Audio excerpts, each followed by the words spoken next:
Quero começar por agradecer em nome do Partido Comunista Português os esclarecimentos e os elementos que foram acrescentados pelo Conselho de Fiscalização do Sistema Integrado de Informação Criminal em relação àquilo que já constava do relatório. Eu julgo que algumas das respostas que foram dadas já às questões colocadas pelo Sr. Deputado Pita Ameixa já permitem colocar um segundo patamar de questões, e eu ainda assim tenho aqui um conjunto relativamente significativo de questões a colocar. O primeiro era o de saber, a primeira questão a colocar era a de saber que separação existe, se é que ela existe, entre a informação recolhida para efeitos de segurança interna e aquela que é recolhida para efeitos de investigação criminal. Ou seja, compondo este sistema integrado uma quantidade significativa de informação recolhida por órgãos de polícia criminal que têm competências, particularmente em matéria de segurança interna, gostava de saber se há ou não separação entre a informação que é recolhida no âmbito da segurança interna e aquela que é recolhida no âmbito de investigação criminal. Havendo essa separação, como é que ela no sistema acaba por ser traduzida e se traduz em algum tipo especial de autorização ou de limitação do acesso a essa informação por parte de algum dos OPCs. E a segunda questão resulta desta primeira, que é a de saber como é que se compatibiliza a plataforma, portanto a PIIC, como é que se compatibiliza a plataforma com as diferentes competências dos diferentes OPCs, sendo que os OPCs, nomeadamente a Polícia Judiciária, têm, aliás, todos os OPCs, em função das suas competências próprias, se colocam numa posição que é diferente do ponto de vista do ponto de partida. Mas gostava de saber, considerando as diferentes competências que têm os órgãos de polícia criminal, como é que se compatibiliza o acesso à plataforma de informação com essas diferentes competências. E se isso implica também diferentes soluções em termos de autorização ou limitação do acesso de algum OPC à informação constante da plataforma. Uma outra pergunta que talvez seja mais, eu julgo que se a entenderam como provocatória, ainda assim não será de levar certamente não será levada a mal, mas gostava de saber que garantias é que nos podem dar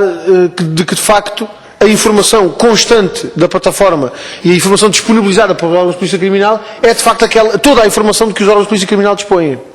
Ou seja, há frequentemente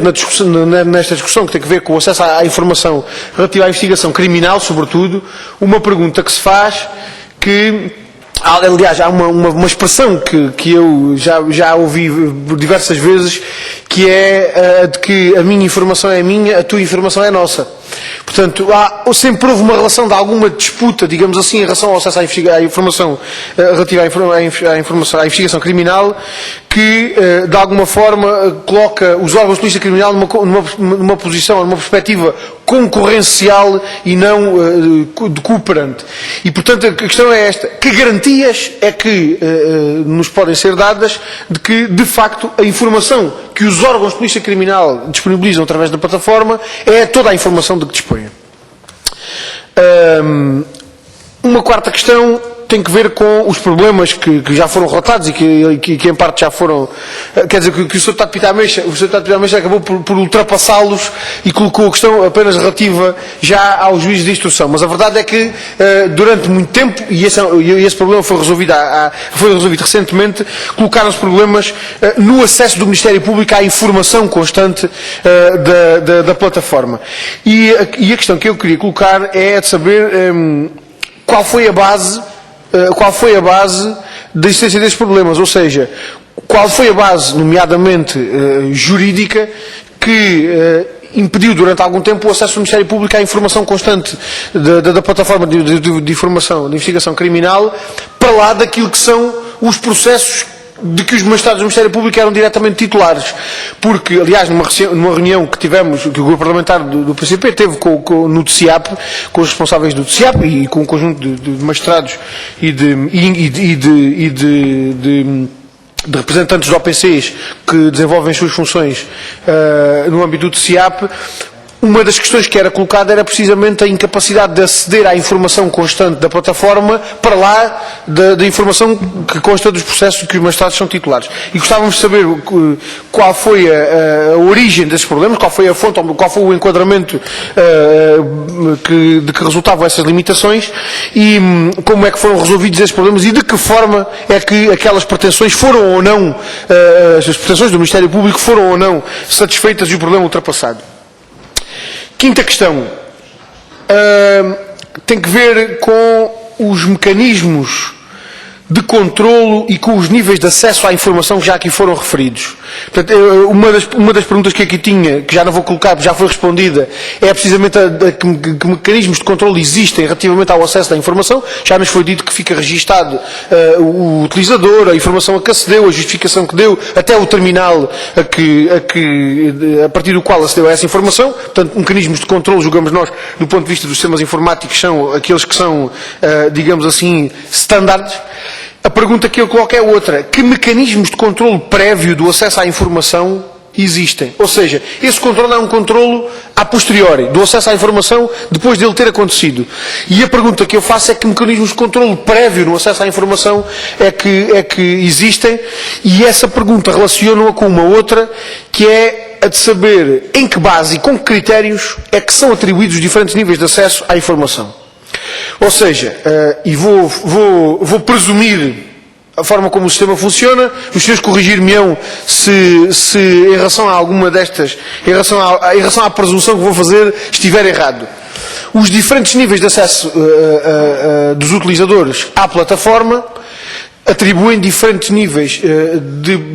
do âmbito dos elementos a que cada um dos utilizadores tem acesso. Ou seja, consoante se trata de um utilizador com acesso nível 1 ou nível 3, a amplitude da informação a que tem acesso será diferente. Calculo que, para níveis de acesso de maior graduação, o acesso à informação será cada vez mais pormenorizada e mais aprofundada. A pergunta que faço é se existe ou não algum mecanismo de controle prévio para além daquele que é utilizado para a atribuição do nível de acesso. Ou seja, um utilizador com um nível de acesso determinado, que tem acesso a um conjunto de informação muito ampla, pode ou não ser previamente impedido de ter acesso à informação de que não necessite para o acesso às suas funções. Ou isso é apenas controlado a posteriori, depois de ter tido acesso à informação e a partir dos registros do sistema. Penúltima questão, aliás, antepenúltima questão, saber se a intervenção do Secretário-Geral do Sistema de Segurança Interna tem tido, de facto, alguma utilidade em matéria de coordenação, com as competências, obviamente, de coordenação que estão legalmente atribuídas ao Secretário-Geral, se essa intervenção, e nomeadamente se essas competências de coordenação têm tido alguma utilidade no âmbito do Sistema Integrado de Informação Criminal e em que é que essa intervenção se tem traduzido do ponto de vista da coordenação dos OPCs. Agora sim, penúltima questão, de saber como se assegura a coordenação entre investigações criminais em curso. Ou seja, sempre que haja diferentes investigações criminais em curso que possam de alguma forma ter pontos de contacto e da qual possa resultar, obviamente, algum acesso à informação com interesse mútuo, como é que se assegura a coordenação em relação a essas investigações criminais, se há intervenção do Ministério Público para assegurar essa coordenação ou não, e como é que se processa essa intervenção do Ministério Público. Última questão, que não é de sumenos importância, é de saber se as especificidades do Sistema Integrado de Informação Criminal têm sido consideradas no âmbito da Estratégia Global do Governo para as Tecnologias de Informação e de Comunicação, saber como se tem articulado estas duas questões, portanto as questões da construção da plataforma e do próprio desenvolvimento do Sistema Integrado de Informação Criminal com aquilo que é a Estratégia Global do Governo para a STIC e, nomeadamente, saber se tem havido alguma articulação ou não com a matéria relacionada com a cibersegurança. Porque esta é uma questão que nos preocupa, particularmente preocupa-nos aquilo que são aquilo que é a consideração de forma